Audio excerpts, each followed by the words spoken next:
Hello friends and welcome back. हमारे इस channel में दोस्तों आप सबका फिर से स्वागत है। फ्रेंड्स, अपने पिछले वीडियो में हमने 555 टाइमर के 8 पिन पैकेज की बात की थी और आपको थ्रू प्रैक्टिकल डिमॉन्स्ट्रेशन उसकी प्रैक्टिकल एप्लीकेशन दिखाई थी। आपको ये बताया था एक एलईडी सर्किट और उसके बाद एक मोटर के जरिए कि कैसे 555 टाइमर आईसी जो है उसका टाइमिंग फंक्शन काम करता है। उसी वीडियो में मैंने आपको यह बताया था कि अपने अगले वीडियो में हम इसके दूसरे पैकेज के बारे में बात करेंगे और बात करेंगे इसकी इंटरनल कंस्ट्रक्शन के बारे में।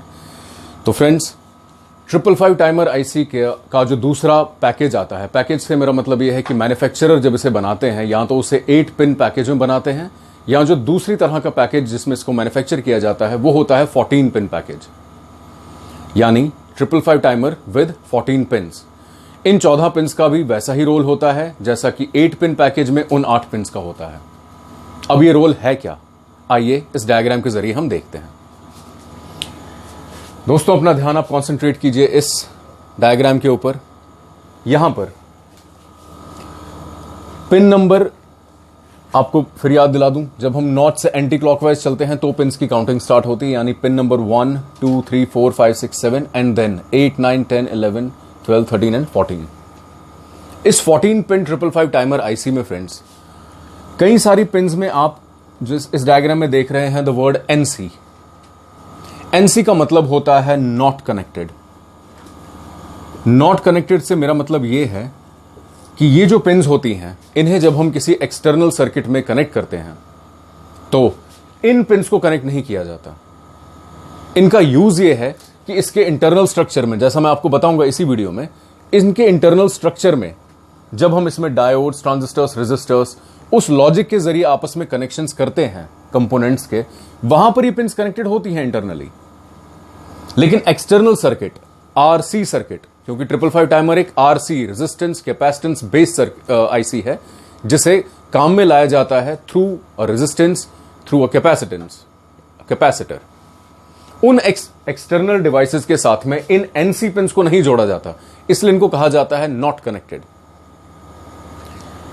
तो जैसा आप देख रहे हैं दोस्तों, पिन नंबर 1 एंड 2 इस 14 पिन पैकेज में नॉट कनेक्टेड पिन्स हैं। These pins are not connected to any external circuit. Pin number 3 14 pin package में वही काम करती है जो 8 पिन पैकेज में पिन नंबर 1 करती है, यानी ये कनेक्ट की जाती है विद द नेगेटिव सप्लाई या ग्राउंड के साथ।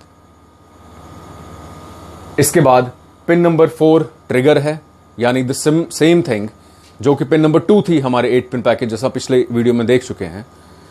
ट्रिगर यानी यहां से इनपुट बिगिन होता है, आईसी काम करना शुरू करती है। इस 555 टाइमर आईसी का टाइमिंग साइकिल शुरू होता है तब जब पिन नंबर 4 ट्रिगर होती है, और ये ट्रिगर तब होती है जब इस पर जो हम पोटेंशियल या जो हम इस पर वोल्टेज अप्लाई कर रहे हैं वो अप्लाइड पॉजिटिव वोल्टेज के 1/3 हिस्से से नीचे हो जाए, यानी 1/3 ऑफ वीसीसी या 1/3 ऑफ द पॉजिटिव सप्लाई। जो भी हम पॉजिटिव सप्लाई दे रहे हैं 5 वोल्ट 8 वोल्ट, उसके 1/3 हिस्से से जब ये नीचे हो जाए तो ये पिन ट्रिगर हो जाती है, पिन नंबर 4। पिन नंबर 5 यहां पर आउटपुट है, जैसा कि पिन नंबर 3 8 पिन पैकेज में आउटपुट थी। ये जो आउटपुट पिन है, लेट मी रिमाइंड यू, इसका आउटपुट बाकी सारी पिन्स के कनेक्शंस और उनकी क्या क्या स्टेट है उस पर निर्भर करता है। पिन नंबर 6 रीसेट पिन है, यानी वही काम जो पिन नंबर 4 करती है 8 पिन पैकेज में। Pin number 7 not connected again. Pin number 8 भी नॉट कनेक्टेड। पिन नंबर 9 का यहां पर फंक्शन दोस्तों वही है जैसा पिन नंबर 5 का था 8 पिन पैकेज में, यानी कंट्रोल वोल्टेज, जो डिसाइड करता है कि जो आउटपुट वोल्टेज हम लेंगे इस आईसी से उसकी स्टेबिलिटी कैसी होगी, क्या वो स्टेबल होगा या नहीं। ये होता है पिन नंबर 9 का फंक्शन, जिसे हम एक बहुत कम वैल्यू के कैपेसिटर के जरिए ग्राउंड के साथ यानी नेगेटिव सप्लाई के साथ कनेक्ट करते हैं।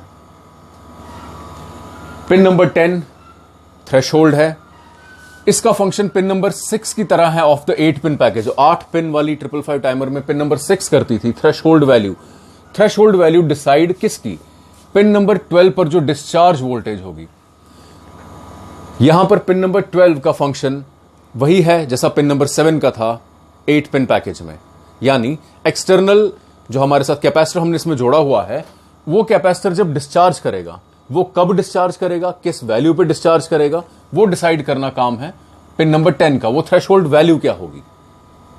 वो value usually 2/3 of the applied voltage होती है जो पॉजिटिव सप्लाई हम दे रहे हैं। यानी जैसे ही कैपेसिटर इतना चार्ज हो जाए, इस वैल्यू तक पहुंच जाए उसका चार्ज कि applied voltage, applied positive supply के 2/3 हिस्से से वो बराबर होने लगे।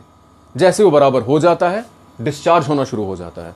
वो डिसाइड करना, थ्रेशोल्ड का मतलब है अपर लिमिट, वो अपर लिमिट डिसाइड करना पिन नंबर 10 का काम है। पिन नंबर 11 जैसा बाकी पिन्स हैं इज नॉट कनेक्टेड, इसका कोई भी एक्सटर्नल कनेक्शन नहीं है।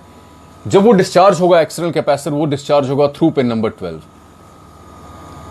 और पिन नंबर 13 यहां पर पिन नंबर 8 की तरह फंक्शन करती है of the 8 pin package 555 timer IC. यानी यहां पर हम पॉजिटिव सप्लाई कनेक्ट करते हैं और pin number 14 is not connected. ये तो था external pin function of the 555 timer IC दोस्तों। अब इसके बाद इन नॉट कनेक्टेड पिन्स का कैसे इंटरनल कनेक्शन होता है।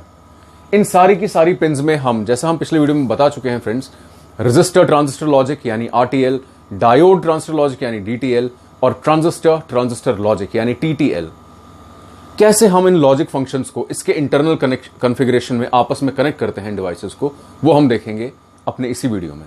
तो आइए बात करते हैं internal configuration and internal construction of 555 timer IC.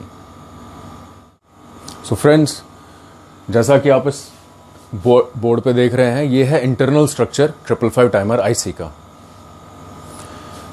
अब देखने में आपको ये डायग्राम बहुत कॉम्प्लिकेटेड लगेगी, इसमें कई सारे कंपोनेंट्स हैं, लेकिन ये डिटेल्ड इंटरनल स्ट्रक्चर है इसका। इसमें कुल मिलाकर 23 ट्रांजिस्टर्स एम्प्लॉय किए गए हैं। यानी एक स्टैंडर्ड 8 पिन 555 टाइमर आईसी जिसका इंटरनल कंस्ट्रक्शन है, उसमें 2 डायोड्स, 16 रेजिस्टेंसेस और 23 ट्रांजिस्टर्स का इस्तेमाल किया जाता है। यह है इसका लॉजिक सर्किट। जब मैंने आपसे बात की थी रजिस्टर ट्रांजिस्टर लॉजिक या डायोड ट्रांजिस्टर लॉजिक या ट्रांजिस्टर ट्रांजिस्टर लॉजिक की, तो मैंने आपसे यह कहा था कि ये लॉजिक सर्किट्स ये बेसिकली रिप्रेजेंट करते हैं कि किस तरह से इनपुट और आउटपुट के बीच का कनेक्शन है। जैसे for example RTL register transistor logic में इनपुट स्टेज रेजिस्टेंस से होता है, तो आउटपुट हम लेते हैं ट्रांजिस्टर से। वैसे ही डीटीएल यानी डायोड ट्रांजिस्टर लॉजिक में इनपुट अगर हम दे रहे हैं डायोड पे, आउटपुट ले रहे हैं ट्रांजिस्टर से। और टीटीएल में इनपुट और आउटपुट दोनों ही ट्रांजिस्टर से ही लिए जाते हैं। ये उसकी डिटेल्ड कंस्ट्रक्शन है। यहां पर पिन वाइज मैंने आपको यह दिखाया है इस डायग्राम के जरिए कि किस तरह से अंदरूनी तौर पे, जब इसका इंटरनल जो इसका बनाने का तरीका है वो क्या है, कैसे हम 8th पिन, ये आप देख रहे हैं ध्यान से, इसको ज्यादा डिटेल में भी आपको जानने की जरूरत नहीं है। इसमें मेन बातें आपके लिए जानना बहुत जरूरी है और उसी रीजन से मैंने डायग्राम बनाई यहां पर इन डिटेल। पिन नंबर 8 जहां पर हम पॉजिटिव सप्लाई दे रहे हैं, वो किस तरह से अलग अलग स्टेजेस में कई सारे ट्रांजिस्टर्स को फीड कर रही है। और साथ ही साथ 555 टाइमर आईसी का जो नाम है फ्रेंड्स, वो भी इसलिए आता है क्योंकि इसकी इसी इंटरनल कंस्ट्रक्शन में 3 5K वैल्यू के रेजिस्टेंसेस हम सीरीज में कनेक्ट करते हैं। जैसा कि आप यहां देख रहे हैं, एक ये रेजिस्टर, एक ये रेजिस्टर, एक ये रेजिस्टर। क्योंकि ये 5K वैल्यू के हैं, 5 किलो ओम इनकी रेजिस्टेंसेस की वैल्यू है और ये तीनों ही सीरीज में कनेक्टेड हैं, इसीलिए इस आईसी का नाम ही पड़ा 555 555 आईसी।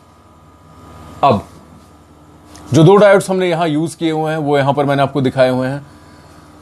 मोटे तौर पे आपके लिए जानने की ये बातें हैं दोस्तों, इसकी कॉम्प्लिकेसी पर आपको जाने की कोई जरूरत नहीं।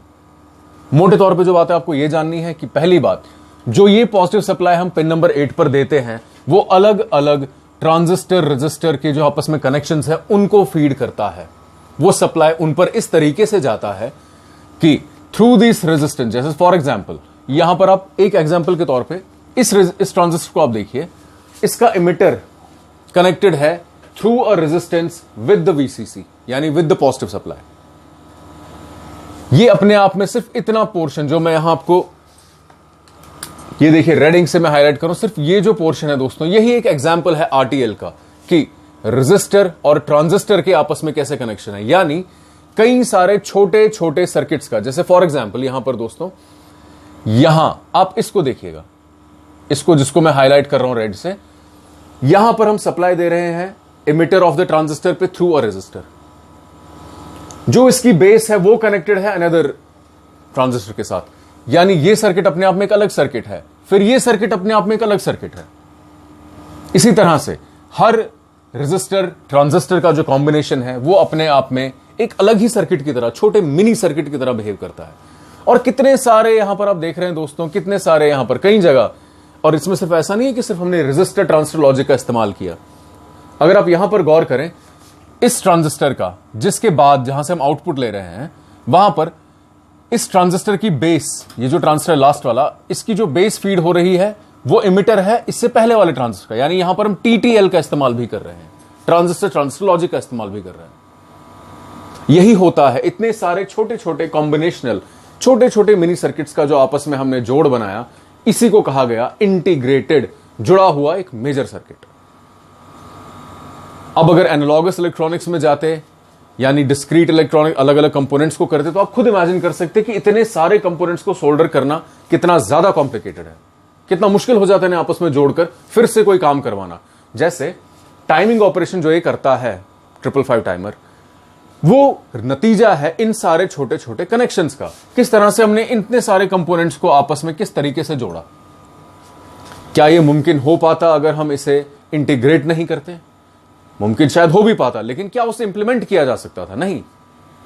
इतनी स्पेस, इतने कंपोनेंट्स, इतनी एनर्जी, इतना वेस्टेज, और अगर जरा सा कोई फॉल्ट आ जाए तो सब कुछ खराब। इसी वजह से इंटीग्रेटेड सर्किट्स बने। यहां पर मैंने आपको यह दिखाया कि कैसे हम इन लॉजिक, जैसे फॉर एग्जांपल आप ये देख रहे हैं, दो ट्रांजिस्टर्स के आपस का कनेक्शन, इसे आप टीटीएल कह सकते हैं, ट्रांजिस्टर ट्रांजिस्टर लॉजिक। डायोड और ट्रांजिस्टर का आपस का connection, DTL, diode transistor logic. Resistors और ट्रांजिस्टर्स के आपस का connection, RTL, resistor transistor logic. कैसे इन छोटे छोटे आपस के इंटरनल कंस्ट्रक्शन से रेजिस्टर्स जो कि पैसिव कंपोनेंट है, डायोड्स और ट्रांजिस्टर जो कि एक्टिव कंपोनेंट्स है, कैसे इनके आपस के कनेक्शंस को हमने एक साथ फ्यूज कर दिया, जोड़ दिया, और नतीजा हमें क्या मिला दोस्तों? 555 टाइमर आईसी, यानी वो एक इंटीग्रेटेड सर्किट जिसका आउटपुट ऐसा होता है जो कि एक टाइमिंग साइकिल को ड्राइव कर सकता है। टाइमिंग साइकिल यानी जब ये सर्किट ऑपरेट करेगा, टाइमिंग साइकिल हाई होगा, यानी ये आ गई इसकी हाई स्टेट, और फिर जब ये लो हो जाएगा, ये आ गई इसकी लो स्टेट। एक हाई स्टेट और एक लो स्टेट को जब हम एक हाई स्टेट और एक लो स्टेट को जब हम एक साथ देखते हैं, इसी को कहा जाता है टाइमिंग साइकिल। एक पूरा साइकिल, यानी एक टाइमिंग साइकिल में हमारे पास दो पैरामीटर्स आते हैं। जब वेव, जो आउटपुट हमें मिला, जब वो हाई हुआ और जब वो लो हुआ, एक बार हाई होना, एक बार लो होना, यानी एक टाइमिंग साइकिल। ये है दोस्तों 555 टाइमर आईसी की इंटरनल डिटेल्ड कंस्ट्रक्शन 8 पिन में। और खुद आप देख सकते हैं किस तरह से 5 नंबर जो पिन है, जैसे मैंने आपको बताया था, ये इंटरनली कैसे कनेक्टेड होती है। इसी तरह से ट्रिगर जब हम करते हैं, ये किस तरह से कनेक्टेड होता है। ट्रिगर जा रहा है, एक ट्रांजिस्टर को वो ड्राइव कर रहा है, उसका मीटर दूसरे ट्रांजिस्टर को। ये बहुत बड़ा अंदर से एक इंटरनल साइकिल है। इतना सारा कम कनेक्शंस का ये जो जमावड़ा आप देख रहे हैं, इतने सारे छोटे छोटे logic operations, RTL, DTL, TTL, ये सब कुछ कंटेंट है एक छोटी सी 555 टाइमर आईसी में। और ये पॉसिबल तब हो पाया जब हम इन सारे छोटे छोटे सर्किट्स को आपस में कंबाइन कर पाए। 555 टाइमर आईसी दोस्तों एक मल्टी वाइब्रेटर की तरह भी फंक्शन करती है। जैसा कि पहले वीडियो में जब हमने शुरुआत में बात करनी शुरू की थी इसकी 555 टाइमर आईसी की, तो मैंने आपसे ये कहा था ये एक वर्सेटाइल आईसी है। वर्सेटाइल का मतलब इसका कई अलग अलग तरीके से उपयोग किया जा सकता है, क्योंकि ये असल में एक टाइमर आईसी है। टाइमिंग साइकिल, जहां पर हम किसी भी पल्स, किसी भी करंट, किसी भी वोल्टेज, किसी भी चीज की टाइमिंग को ऑपरेट करवा सकें, वहां इसका एप्लीकेशन किया जा सकता है। मल्टी वाइब्रेटर से मेरा मतलब यह है, मल्टी वाइब्रेटर उस एक इलेक्ट्रॉनिक सर्किट को कहा जाता है आमतौर पे जनरली, जो कि दो स्टेट्स के बीच में कोई भी स्टेट हमें दे सकता है। अब जैसा कि आप जानते हैं दोस्तों, लॉजिक इलेक्ट्रॉनिक्स में या लॉजिक सर्किट्स में दो ही स्टेट्स होती हैं, एक हाई और एक लो। यानी हर वो सर्किट जो अलग अलग टाइम पर कभी हाई हो कभी लो हो, या तो हाई हो या तो बिल्कुल लो हो, जो इन दोनों स्टेट्स का हमें जनरेट करके देता है आउटपुट, उसे कहा जाता है मल्टी वाइब्रेटर। अब ये मल्टी वाइब्रेटर जो हम अपने प्रीवियस वीडियो में हम आपको प्रैक्टिकली दिखा चुके हैं, जब हमने एलईडी का वो डेमोन्स्ट्रेशन आपको दिया था 555 टाइमर आईसी की मदद से। उस केस में हमने ये देखा था कि कैसे ये जो पिन नंबर 3 इसकी आउटपुट पिन है 555 टाइमर आईसी की, कैसे इसके आउटपुट से हम एलईडी कितने टाइम तक ग्लो करेगा और कब ऑफ रहेगा, कैसे हम उसे टाइम कर सकते हैं। यानी अंदर से इतना कॉम्प्लिकेटेड दिखने वाला ये सर्किट असल में जब प्रैक्टिकली इंप्लीमेंट किया जाए तो कितना इजी बन जाता है। उसी डेमोन्स्ट्रेशन में हमने आपको यह भी दिखाया था कि कैसे एक मोटर को ड्राइव कर सकता है।